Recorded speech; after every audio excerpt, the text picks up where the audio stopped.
He stood at the crease like no one else in cricket, chest open, eyes unblinking, daring the bowler to try him. To some, his stance looked awkward. To others, it was pure defiance. For over 2 decades, Shivnarine Chanderpaul turned that defiance into runs, and that fight into legend. This is the story of the crab, who became the tiger.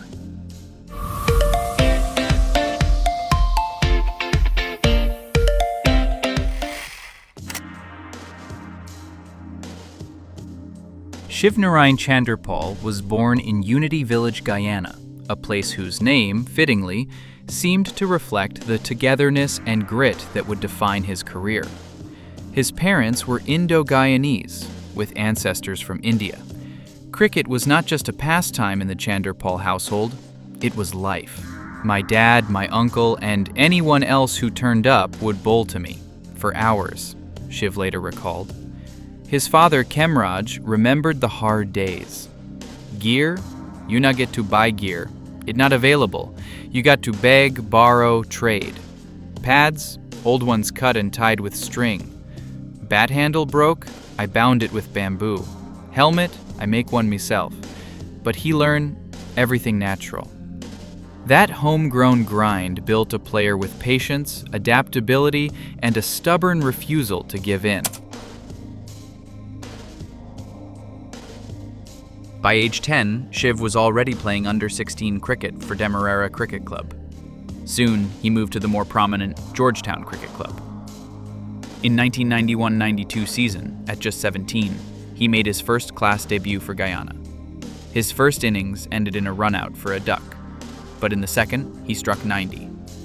Soon after, he scored an unbeaten 140 for the West Indies President's 11 against Pakistan. That year, he also toured England with the West Indies under-19 side, averaging a staggering 124. His domestic form only strengthened the whispers. A West Indies cap was coming. Wisden called his eventual test call-up in 1994 a contentious selection, but as history would show, it was anything but.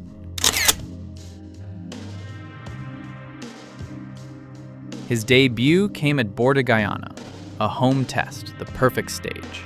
Selected as an all-rounder, he bowled 16 overs without reward.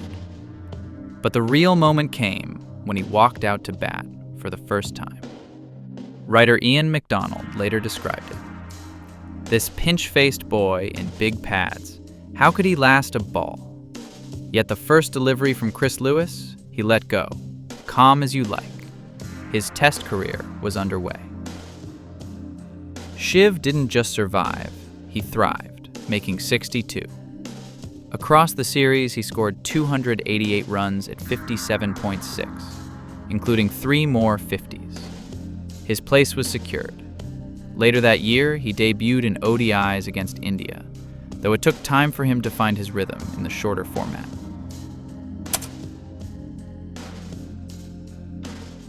In his first 18 tests, Chanderpaul scored 1,232 runs, at an average just under 50. Respectable, but he had 13 50s and still no century. That changed in his 19th test. He was in the 80s, partners falling around him. The West Indies were 7 down when Curtly Ambrose walked in. Together, they added 65 runs, Ambrose making 37, Shiv pushing through to his maiden ton, an unbeaten 137. Curtly was running everything, singles, twos, threes. He really helped me get there, Shiv said later. Just a month later, he scored his first ODI century against India. By 1999, he had been part of a record 226-run stand with Carl Hooper, scoring 150 in a match where, apart from Hooper, no other West Indian reached double figures. The late 90s brought runs, but also criticism for not converting 50s, for missing games, and for being too fond of nightlife. In 1999, an off-field shooting incident made headlines. Then came 2000. Surgery on his foot removed a floating bone, freeing him from pain. Around the same time, he met Swami Vidyanand Maharaj, who introduced him to deep meditation and prayer. Shiv began traveling with idols of Lord Shiva, Hanuman, and Krishna. Morning time, before I eat, before I do anything, prayers to Lord Shiva. In the evening, I meditate, clears everything. That year, he scored centuries in 3 of 5 tests against India, batted 1,513 minutes between dismissals, and began a career-long habit of batting for over 1,000 minutes without losing his wicket, something he would do 4 times. In 2003, against Australia, he smashed a 69-ball test century, the 3rd fastest in history at the time. In the same series, he batted with a broken finger during the highest successful chase in Test cricket, 418 runs. By 2004, he was producing knocks like 128 and 97, unbeaten in both innings at Lord's, even as his team struggled. When sponsorship disputes sidelined 7 key players in 2005, Chanderpaul was named captain. In his first match as skipper, he made 203 not out, only the 2nd player in history to score a double on debut as captain. But results didn't follow. In 30 matches across formats, West Indies won just 3. Ian Chappell called his leadership predictable and reactive. Less than a year later, Shiv stepped down. "I preferred batting, focusing on my own game instead of worrying about everything," he said. For Sri Lankans, the memory comes from 2008, and it still stings. Port of Spain, first ODI, West Indies chasing 236. Last over, Chamindavas bowling, Fidel Edwards at the other end. First 4 balls, just 3 runs. 5th ball, 4 passed mid-off. 6 needed off 1. Vas, the ice-cold finisher, bowled a rare full toss, and Shiv launched it over deep mid-wicket. Game over. Unthinkable victory. That year, he averaged 147.33 against Australia, batted over 1,000 minutes without dismissal yet again, and was named ICC Cricketer of the Year. By 2013, he had equaled Bradman's 29 Test centuries and passed Alan Border's career tally to become the 6th highest Test run scorer. His 17 unbeaten Test tons became a new record.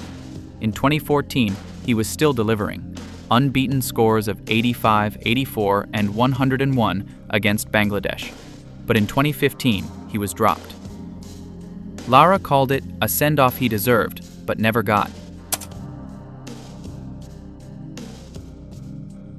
Chanderpaul retired with 11,867 test runs at 51.37, 30 centuries, and 8,778 ODI runs. In first-class cricket, over 27,000 runs. He even shared the field with his son, Shivnarine, a rare cricketing torch-passing moment.